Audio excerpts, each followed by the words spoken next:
بسم اللہ الرحمن الرحیم۔ السلام علیکم ناظرین، پروگرام روح شناس کے ساتھ میں ہوں آپ کا میزبان ڈاکٹر افتخار احمد۔ روح شناس میں آج جو ہماری مہمان شخصیت ہے، میں ان کا تعارف آپ سے پتا چلوں۔ آج کے ہمارے مہمان ہیں director Kashmir Islamic centre Mirpur محترم افتخار احمد صاحب۔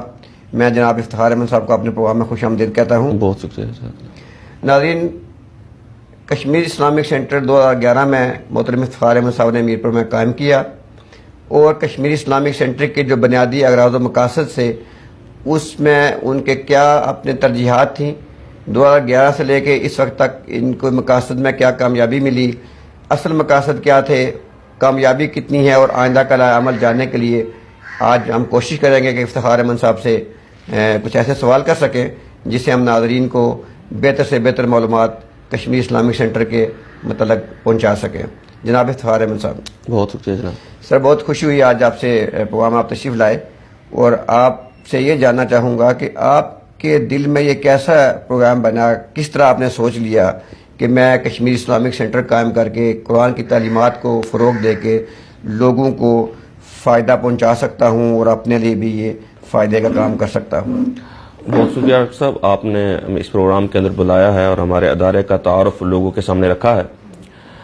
نوجوانی کے اندر ہی دل کے اندر ایک خواہش پیدا ہوئی، اندازہ ہوا کہ ہم جو قرآن مجید پڑھتے ہیں وہ غلط پڑھتے ہیں۔ بہت سارے اساتذہ اکرام کے پاس گئے اور سیکھنے کی کوشش کی، لیکن کوئی ماحول اس طرح کا نہیں بنتا تھا کہ اس کو باقاعدہ طور پہ سیکھ سکیں۔ پھر ایک سال 1994-95 کے اندر میں لاہور چلا گیا قرآن کالج کے اندر، وہاں پہ ہم نے قرآن مجید پڑھا۔ وہاں پہ اندازہ ہوا کہ صرف میں ہی نہیں، پاکستان کے افراد کے اندر عظیم اکثریت ایسی ہے جو قرآن مجید سمجھنا تو درکرار، اس کو پڑھتی بھی غلط ہے۔ اس وقت پھر میرے دل کے اندر خواہش پیدا ہوئی کہ انشاءاللہ ایک ادارہ ہم ایسا ضرور قائم کریں گے جہاں پہ بڑی عمر کے لوگوں کو قرآن مجید کی تلاوت سکھائی جائے، نماز سکھائی جائے، قرآن مجید کا لفظی ترجمہ جو ہے اس کو عام کیا جائے، قرآن فہمی کے لیے قرآن کلاسز کا آغاز کیا جائے۔ تو اسی خواہش کا عملی اظہار جو ہے یہ 2011 کے اندر ہوا کہ ہم نے کشمیر اسلامک سینٹر کا قیام جو ہے وہ عمل میں لایا۔ ماشاءاللہ، یہ ایک بڑا مشن ہے، اور میں سمجھتا ہوں کہ اس سے بڑا مشن کسی مسلمان کا نہیں ہو سکتا کہ وہ اپنے مسلمان بھائیوں کے لیے قرآن فہمی کے پروگراموں کا انعقاد کرے، اس کی کاوشیں کرے۔ تو سر صاحب، یہ بتائیں کہ 2011 سے لے کے اس وقت تک آپ کو کتنی کامیابی یہاں ہوئی، اور کس طرح کی آپ کے کامیابی کے پہلو آگے بڑھ رہے ہیں؟ الحمدللہ اس پہ لوگوں کا رسپانس بھی اچھا رہا۔ تجوید القرآن کی 9ویں کلاس ہے جو ابھی ہماری چل رہی ہے الحمدللہ، اور اس کے اندر ہر سطح کے لوگ شریک ہوئے۔ مسٹ یونیورسٹی ہے، اس کے طالب علم شریک ہوئے، بیچ میں اس کے اساتذہ کرام آئے، ڈاکٹرز آئے، انجینئرز آئے، اور لوگوں نے بڑا اچھا رسپانس دیا۔ حتیٰ کہ جو مسٹ کے اساتذہ کرام آئے تو انہوں نے یہ کہا کہ آپ کی کلاس کا جو لیول ہے وہ کسی بھی طریقے سے مسٹ کی کلاسز سے کم نہیں ہے۔ تو یہ 9 کلاسز الحمدللہ بڑی بھرپور طور پہ چلی ہیں۔ اس کے علاوہ ہم نے قرآن عربی گرامر کی 3ری کلاس ہے جو بھی چلا رہے ہیں، اور اس کے اندر بھی لوگوں کی پارٹیسپیشن بڑی بھرپور ہے۔ ایک دفعہ ہم یہاں پہ قرآن مجید کا لفظی ترجمہ جو ہے پورے قرآن مجید کا الحمدللہ پڑھا چکے ہیں، اور میرا خیال یہی ہے کہ الحمدللہ پورے میرپور کیا پورے آزاد کشمیر میں شاید ہی کوئی اس طرح کا ادارہ موجود ہو جہاں پہ قرآن کے حوالے سے اس طرح کی بے لوث سرگرمیاں چل رہی ہوں۔ تو اس پہ اللہ کا جتنا بھی شکر میں ادا کروں وہ کم ہے کہ اللہ نے ہمیں یہ توفیق دی ہے، اور ہمارے جو معاونین ہیں ان کو یہ توفیق دی ہے کہ یہ کام چل رہا ہے۔ بہت خوب۔ صاحب، یہ فرمائیں کہ اس وقت جو آپ کے پاس یہاں پروگرام چل رہے ہیں درس قرآن کے حوالے سے، ان کی تعداد کتنی ہے، اور وہ پروگرام کس نوعیت کے ہیں؟ ایک تو میں نے آپ سے عرض کیا کہ یہاں پہ ریگولر کلاسز 2 چل رہی ہیں، ایک تجوید القرآن کی کلاس ہے، ایک عربی گرامر کی کلاس ہے۔ کن کن اوقات میں یہ پروگرام چلتے ہیں؟ جو تجوید القرآن کی کلاس ہے فی الحال اس کا ٹائم ہم نے عشاء کے بعد رکھا ہوا ہے، اور جو عربی گرامر ہے اس کا وقت جو ہے وہ مغرب کے بعد ہے۔ اس کے علاوہ عام لوگوں تک قرآن مجید کا پیغام پہنچانے کے لیے ہم نے ہفتے کے اندر ایک درس قرآن کا اہتمام کر رکھا ہے، وہ ہر منگل کو بعد از نماز مغرب یہیں پہ ہوتا ہے، اور ہم نے اس پہ قرآن مجید کا ایک نصاب سلیکٹڈ کورس جو ہے وہ یہاں پہ ہم نے مکمل کیا۔ اس کے بعد ہم نے اب تک ترتیب کے ساتھ قرآن مجید کا آغاز کیا ہے، اور انشاءاللہ اس منگل کو قرآن مجید کے 6 رکوع کا سورہ بقرہ کے 6 رکوع کا درس یہاں پہ ہوگا۔ اس کے اندر بھی لوگوں کی تعداد جو ہے بڑی معقول تعداد کے اندر لوگ شرکت کرتے ہیں، اور اس پہ انشاءاللہ امید یہی ہے کہ ابھی موسم کھلے گا تو اس کے اندر مزید بہتری انشاءاللہ آئے گی۔ اچھا، یہ فرمائیں کہ اس وقت یہاں قرآن کے ترجمہ اور تفسیر کی کچھ جو یہاں آپ فرما رہے ہیں کہ ہمارا درس قرآن ہوتا ہے، تو وہ بھی اس طرح کے پروگرام چلتے ہیں کہ آپ نے پورا قرآن ترجمے کے ساتھ حاضرین نے سنا ہو، حاضرین نے سنا ہو، اس سے مستفید ہوں، اس کی کیا تفصیلات ہیں؟ الحمدللہ جب ہم نے پہلی دفعہ یہاں پہ عربی گرامر کی کلاس چلائی تو نئی کلاس شروع کرنے سے پہلے جو پارٹیسپینٹس تھے انہوں نے اس خواہش کا اظہار کیا کہ ہم نے قرآن مجید کی عربی گرامر تو پڑھ لی ہے ہم نے، اب اس کے مطابق ہم ترجمہ پڑھیں۔ تو اس خواہش کے احترام کے اندر ہم نے جو ہے قرآن مجید کا الحمد سے شروع کیا اور والناس تک ابھی ریسنٹلی پاسٹ کے اندر ہم نے اس کو مکمل کیا ہے۔ اس کے علاوہ رمضان المبارک کے اندر بھی ہمارے یہ پروگرام چلتے رہتے ہیں۔ اچھا، رمضان مبارک کا آپ نے ذکر فرمایا، تو یہ بتائیں کہ رمضان مبارک میں چونکہ رمضان قرآن کا مہینہ ہے اور اس مہینے میں آپ کی یہاں ترتیب کیسی ہوتی ہے اور کون سے پروگرام جو ہے مطلب یہاں آپ چلاتے ہیں یا شروع کرتے ہیں رمضان شریف میں؟ جو الحمدللہ حضرت شیخ الہند کا جب اسیر مالٹا وہاں سے رہا ہو کے آئے تو انہوں نے کہا کہ میں نے وہاں سے سبق یہ سیکھا ہے کہ میں ساری زندگی قرآن مجید کی تعلیمات کے فروغ کے اندر لگاؤں گا۔ قرآن مجید کی لفظی تعلیم جو ہے بچوں کے اندر عام کی جائے گی اور جو مانوی تعلیم ہے وہ بڑوں کے اندر عام کی جائے گی۔ تو اس کے لیے ہم نے محترم ڈاکٹر اسرار احمد صاحب کو، میرے استاد بھی ہیں، وہ ان کو رول ماڈل بناتے ہوئے ہم نے یہاں پہ رمضان کے اندر قرآن فہمی کا آغاز اس طریقے سے کیا کہ پورے رمضان کے اندر ہم پورے قرآن مجید کا ترجمہ یا خلاصہ لوگوں کے سامنے رکھتے ہیں۔ بہت خوب۔ اس کی ترتیب یہ ہوتی ہے کہ مغرب سے 1 گھنٹہ پہلے جو ہے درس قرآن کی کلاس ہوتی ہے، اس کے بعد افطار کا اہتمام یہیں پہ ہوتا ہے، اس کے بعد پھر 1 گھنٹہ 1.5 گھنٹہ جتنا بھی لگ جائے باقی ہم قرآن مجید کا ترجمہ پڑھتے ہیں، اور اس کے بعد پھر یہیں پہ تراویح کی جماعت بھی ہوتی ہے۔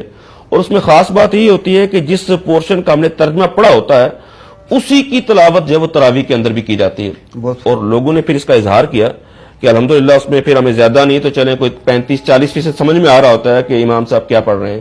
تو الحمدللہ یہ ایک بڑی اچیومنٹ ہے۔ اب تک کتنے پروگرام قرآن پاک کے رمضان مبارک میں یہاں چل چکے ہیں؟ یہ 4 پروگرام ہمارے ہو چکے ہوئے اور انشاءاللہ اس دفعہ یہ 5واں پروگرام ہوگا، اور الحمدللہ اس کے اندر حاضری جو ہے اس میں بعض اوقات جو ہے تعداد جو ہے وہ 100 سے بھی بڑھ جاتی ہے۔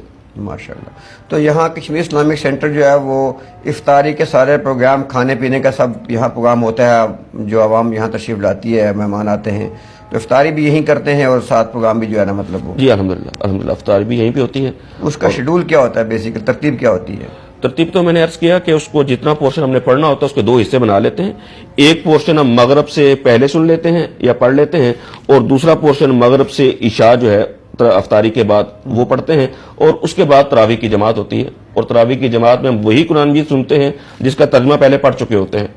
اور پھر وہ کیفیت ہوتی ہے جس کو وہ اقبال کہتے ہیں کہ قرآن اس وقت تک سمجھ میں نہیں آ جاتا جب تک کہ تمہارے ضمیر کے اوپر نازل نہ ہو۔ تو کسی درجے کے اندر، اگرچہ کہ وہ درجہ بڑا کم ہے، لیکن کسی درجے میں وہ چیز جو ہے الحمدللہ حاصل ہوتی ہے۔ ناظرین، ایک شارٹ بریک کے بعد دوبارہ آپ کے پاس حاضر ہوتے ہیں، آپ ہمارے ساتھ رہیے گا اور انشاءاللہ آپ سے ملاقات ہوتی ہے۔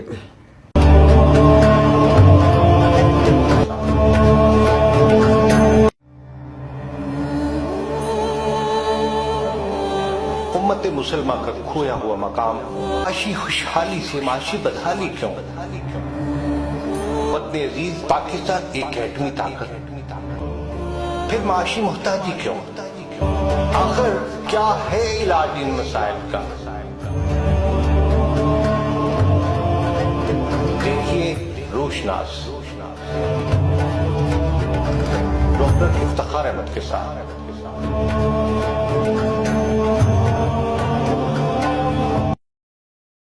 وقفے کے بعد افتخار صاحب آپ کو دوبارہ پروگرام میں خوش آمدید کہتے ہیں۔ اچھا یہ فرمائیں کہ کشمیر اسلامک سینٹر کی مستقبل کی کوئی پلاننگ ہو، چونکہ ابھی تو آپ یہاں ایک جگہ بیٹھے ہوئے ہیں 11 سے لے کے اس وقت آپ کا یہ سفر جاری ہے، تو مستقبل قریب میں آپ اس کو ایکسپینڈ کرنا چاہیں یا اس طرح کا آپ کا کوئی پروگرام بن رہا ہو کہ کشمیر اسلامک سینٹر سے میکسیمم لوگ مستفید ہو سکیں، تو اس کی کیا آپ کی کوئی پلاننگ آپ کے ذہن میں ہے؟ اس پہ ایک ہماری کاوش تو یہ ہے کہ اللہ کرے کہ ہم کوشش ہے ہماری کہ ہمیں ایک مستقل جگہ مل جائے۔ یہاں پہ تو ہم کرائے کے اندر بیٹھے ہوں اور ایک پلازے کا ماحول ہے اور یہاں پہ وہ بھرپور تعلیمی ماحول جو ہے بنتا بھی نہیں ہے وہ، تو ہماری کوشش یہ ہے کہ ہمیں ایک جگہ مل جائے اور پھر وہاں پہ کشمیر اسلامک سینٹر کی اپنی ضرورتوں کے مطابق جو ہے وہاں پہ تعمیر کر سکیں۔ اس کے علاوہ اسی کو بنیاد بناتے ہوئے اس کے علاوہ بھی مختلف مقامات کے اوپر جو ہے ہم درس رکھنا چاہتے ہیں، جیسے ابھی حال ہی میں ہم نے تھوتھال کے اندر ایک درس قرآن کا آغاز کیا ہے۔ اس طریقے سے ہماری کوشش یہ ہے کہ مختلف مقامات کے اوپر بھی درس قرآن کی سلسلے جو ہیں شہر کے ان کو اندر شروع کیا جائے۔ کتنے درس اس وقت جو ہے نا ہو رہے ہیں مختلف علاقوں میں جو ہے؟ اس کے علاوہ اسلامک سینٹر کے علاوہ جو ہے فی الحال ہمارے اہتمام کے اندر فی الحال تو ایک ہی درس تسلسل کے ساتھ جاری ہے۔ اس کے علاوہ جستا جستا مختلف مقامات پہ موقع ملتا ہے اور وہاں پہ جا کے گفتگو ہوتی ہے، لیکن تسلسل کے ساتھ فی الحال ایک مقام پہ جاری ہے، اور انشاءاللہ ایک اور جگہ جو ہے اس کا تعین بھی ہو چکا ہے، اس پہ بھی انشاءاللہ درس قرآن کا آغاز ہو جائے گا۔ ابھی یہ فرمائیں کہ جس طرح کی آپ نے پلاننگ بتائی ہے، آپ اس کو ایکسپینڈ بھی کرنا چاہتے ہیں، اس کے لیے آپ کیا سمجھتے ہیں کہ عوامی سطح پہ اس کی کتنی ایکسیپشن ہے؟ جو آپ کے ساتھ دوست احباب کام کرتے ہیں ان کا اپنا کیا نقطہ نظر ہے اور کس حوالے سے آپ کو وہ فیسیلیٹیٹ کر سکتے ہیں؟ الحمدللہ کچھ دوست احباب ہمارے ہیں جو تعاون کرتے ہیں، لیکن معاشرے میں اس حوالے سے کوئی بہت زیادہ تعاون اس فضا کے اندر دستیاب نہیں ہے۔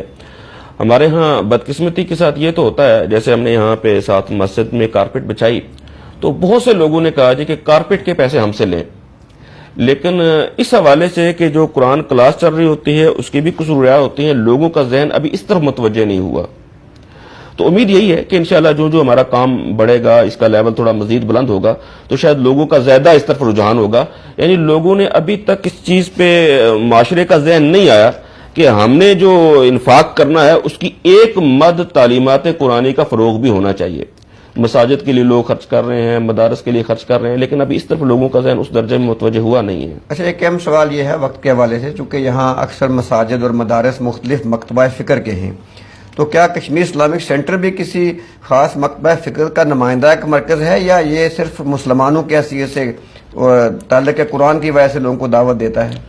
الحمدللہ جب ہم نے اس کو قائم کیا تو یہ بالکل طے شدہ بات تھی کہ اس کا کسی مسلک کے ساتھ بھی تعلق نہیں ہوگا، کسی جماعت کے ساتھ بھی تعلق نہیں ہوگا، بلکہ آپ حیران ہوں گے کہ یہاں ہماری جو اٹیچ مسجد ہے وہاں پہ جو نمازیں پڑھتے ہیں تو وہاں پہ بریلوی حضرات بھی موجود ہوتے ہیں، دیوبندی بھی موجود ہوتے ہیں، اہل حدیث بھی موجود ہوتے ہیں، اور بسا اوقات اس پلازے کے اندر ایک اہل تشیع دوست بھی ہمارے موجود ہیں، وہ بھی ہمارے ساتھ نماز پڑھتے ہیں، اور وہ کمال شفقت فرماتے ہوئے جب فرائض پڑھتے ہیں تو ہمارے ساتھ ہمارے طریقے سے پڑھ لیتے ہیں، اور بقیہ نماز جو ہے وہ اپنے طریقے سے پڑھ لیتے ہیں۔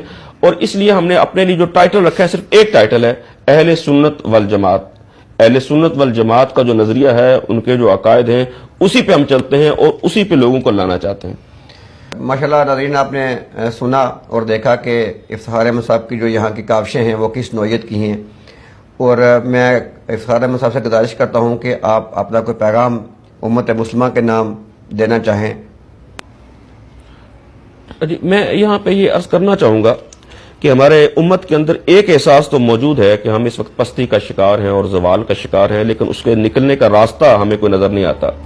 حالانکہ اس کے راستے کا تعین نبی اکرم صلی اللہ علیہ وآلہ وسلم نے کر دیا ہوا ہے کہ جو کوئی امت، جو گروہ اس قرآن کے ساتھ جڑ جائے گا وہ کامیابیاں پائے گا، اور جو اسے چھوڑ دے گا وہ ذلت اور رسوائی کا شکار ہو جائے گا۔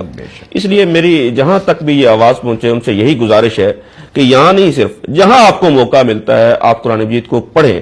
پہلی بات یہ کہ اس کو صحیح طور پہ پڑھنا سیکھیں، اس کے بعد پھر اس کے علوم و فنون، اس کے معنی کو سیکھیں، اس کی تفسیر کو سیکھیں۔ جب وہ قرآن کے معنی ہمارے اندر آئیں گے پھر اس بات کا امکان ہوگا کہ ہمارا عمل بھی درست ہو سکے گا، اور انشاءاللہ جب یہ ہو جائے گا تو ہم عروج کی طرف بڑھیں گے، اور وہ جو نبی اکرم صلی اللہ علیہ وآلہ وسلم کی پیشن گوئیاں ہیں کہ ایک دور ایسا آئے گا کہ میرا دین ہر کچے پکے گھر کے اندر داخل ہوگا۔ اور ایک حدیث مبارکہ کا مفہوم ہے کہ اللہ تعالیٰ نے مجھے ساری زمین دکھا دی، اور جتنا زمین کا پورشن دکھایا وہاں پہ میرا کلمہ اور دین حق پہنچ کے رہے گا۔